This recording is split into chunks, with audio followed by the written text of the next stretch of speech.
and his willingness to do something really so pure, because 3,000 people didn't ask to be part of a war. And, you know, everyone remembers the days after 9/11 that really the whole world, for the most part, stood united with the United States. And it's unfortunate that over the years you've seen different countries pull apart. But this is, with this flag, you know, it's something that we can really across the world, that we're united against terrorism. And you know, I'll be very proud if New York State's the first state house to fly it. I know we're in competition with Rhode Island, I think. But it's the least we can do to show our respect for all those people that died in a war that they asked, you know, they didn't ask to be part of. And Ron, you're to be commended, because you know, spend 15 minutes with this gentleman, and it really is infectious, his desire to do good. And you know, we're proud to see him walk in the halls of the Legislative Office building in pursuit of really this noble cause. So thank you very much for having me, and I look forward to getting this thing done. It's an honor.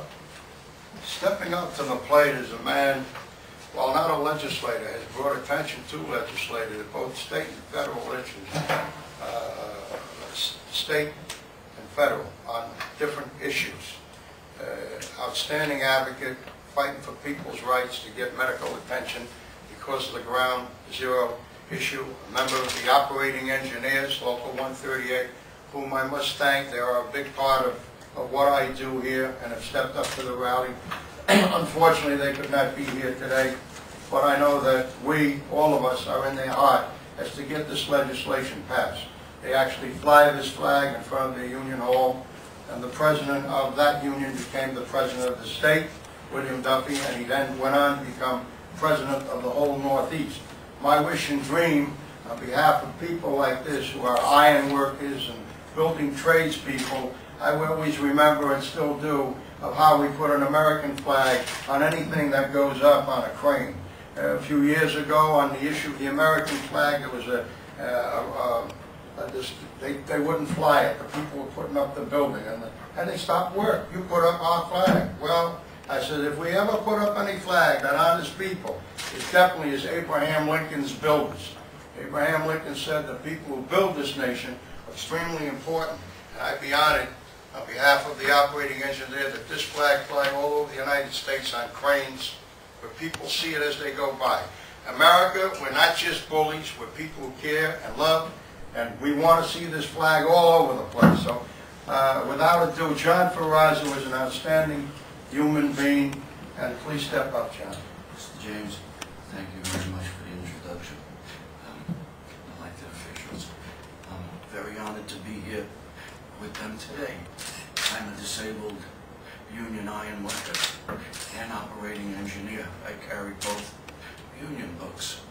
I really can't add to the comments that have already been brought to attention for the reason why we need this flag. A symbol to rally around, paying acknowledgement to all those who suffered in the attack and those who lost their lives. The one thing I do wish to add, though, that has not been addressed yet, is the Board of Health just released a figure, and it's 360 people's lives have been lost since 9/11. And these are people who partook in the search and rescue, cleanup and recovery effort. In some circles in this country, union labor, so on and so forth, they're listing me as the voice of the responder. No different than anybody else.